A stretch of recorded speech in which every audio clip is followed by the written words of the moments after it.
rasakan cinta gerak, hati pasti murni. Nyala semangat di palu kita bagaikan aur dengan tebing. Keluarga Malaysia teguh bersama. Bingkisan mereka buat peneraju acara, penjaga masa yang setia dengan detiknya. Staf kehakiman, intelektual berkarisma, sidang warga, dewan berwibawa.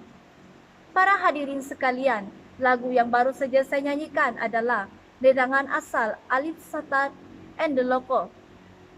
Lagu ini akan kerap dinyanyikan acap kali di bulan ini di tahun 2022.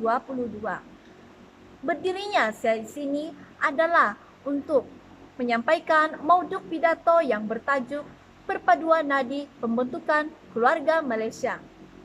Perpaduan boleh ditakrifkan sebagai satu proses yang menyatupadukan anggota masyarakat dan negara seluruhnya melalui ideologi negara, supaya tiap-tiap anggota masyarakat dapat membentuk satu identiti dan nilai bersama, serta satu perasaan kebangsaan dalam mereka.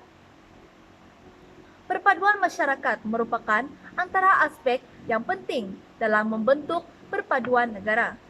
Seterusnya, menurut Kamus Dewan edisi keempat, nadi ditakrifkan sebagai penggerak utama kepada sesuatu.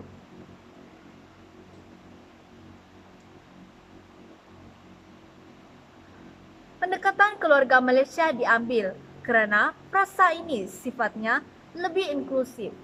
Ia merentasi sempadan agama, bangsa, dan kaum. Dengan pelbagai bangsa dan kaum ini, maka konsep Malaysia diambil kerana keutuhan negara terikat dengan nilai-nilai didikan sempurna dalam sesebuah keluarga.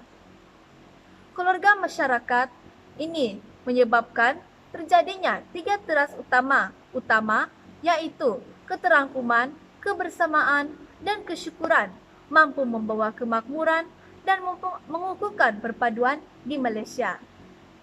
Para hadirin yang dihormati, indikator saya yang pertama adalah keluarga Malaysia penyatu perpaduan negara.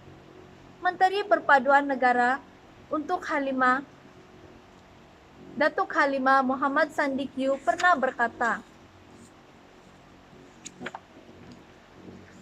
bahwa keluarga adalah nadi bagi sebuah negara tanpa mengira agama dan bangsa. Pelancaran keluarga Malaysia ini sangatlah penting, terutamanya bagi generasi muda. Hal ini disebabkan mereka lah yang menjadi harapan untuk menyambung legasi sebuah negara.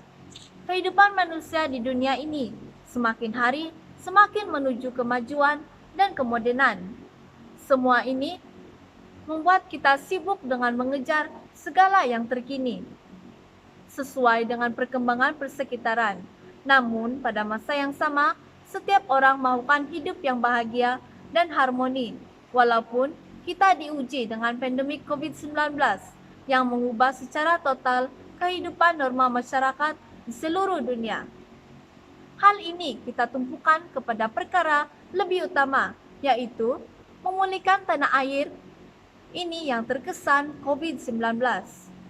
Sidang Dewan yang dihormati, indikator saya yang kedua adalah nilai murni pemangkin negara. Bulat air kerana pembentung, bulat manusia kerana muafakat. Begitulah keluarga Malaysia yang bersifat inklusif, merentasi sempadan agama, bangsa dan kaum. Ia amat bertepatan dan sesuai dengan fokus utama kerajaan dalam memperbaiki dan membangunkan semula kehidupan rakyat yang sedang dilanda kemelut kesihatan dan ekonomi akibat wabak. Tunjang utama konsep keluarga Malaysia adalah berpaksikan pegangan yang kukuh terhadap perlembagaan persekutuan dan mendukung prinsip-prinsip rukun negara. Kelima-lima prinsip rukun negara ini jika dihayati akan membawa kepada penerapan nilai-nilai murni dalam keluarga. Kesetiaan kepada raja dan negara diterjemahkan melalui perlembagaan melalui perlembagaan persatuan. Prinsip kedaulatan undang-undang pula menerapkan nilai keadilan. Ini bermaksud seluruh rakyat Malaysia tanpa mengira latar belakang, agama, jantina, kaum, warna kulit, bahasa, tahap pendidikan ataupun sempadan negeri. Sidang Dewan yang dimuliakan, pidato ini belum selesai. Saya teruskan dengan indikator yang ketiga, perpaduan mengaksikan keharmonian negara. Perpaduan adalah kunci utama bagi keharmonian dalam negara yang memiliki masyarakat berbilang kaum. Oleh itu, perpaduan tidak boleh dipandang enteng oleh lapisan masyarakat. Maka kita perlu menanam sifat sebagai sebuah keluarga dan saudara. Sekiranya kunci ini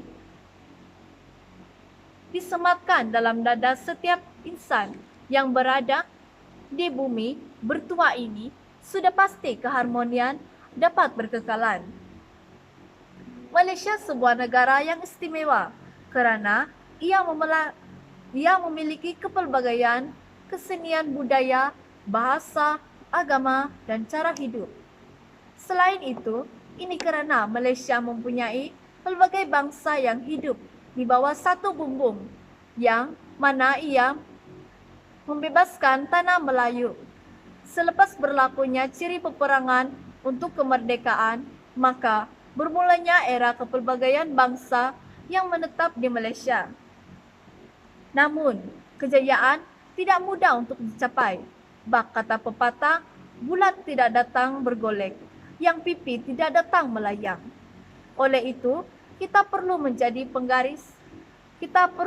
penggerak dalam memperkasakan semangat integrasi nasional dalam mengukuhkan semangat perpaduan dan penyatuan erat masyarakat berbilang kaum di negara ini. Oleh itu, kita perlu rasional dengan membuat penilaian bijak agar persengketaan yang berlaku tidak berlarutan lama sehingga menjejaskan keharmonian dan kestabilan negara. Selain itu, kita tidak seharusnya terlalu taksu dalam sesuatu perkara, terutamanya apabila timbul persengketaan yang melibatkan perbezaan faham serta pendapat. Elemen keharmonian dan berintegriti itu penting diterapkan dalam diri setiap masyarakat. Malaysia bagi mengelak daripada wujudnya isu sensitif seperti perkauman dan agama dalam persekitaran mereka. Hadirin sekalian, kesimpulannya, perpaduan dalam keluarga Malaysia perlu disuntik kembali agar wujud semangat kebersamaan dalam keluarga, komuniti dan negara, meskipun dalam pandemik COVID-19. Seterusnya akan menjadi satu aspirasi untuk seluruh rakyat tanpa mengira kaum, agama, dan fahaman politik supaya saling bersaudara dan mengekalkan keharmonian negara. Keluarga Malaysia, tema rasmi untuk sambutan Hari Kebangsaan. Pemimpin negara kita sanjungi, membentuk negara menuju wawasan. Sekian dan salam perpaduan negara. Terima kasih.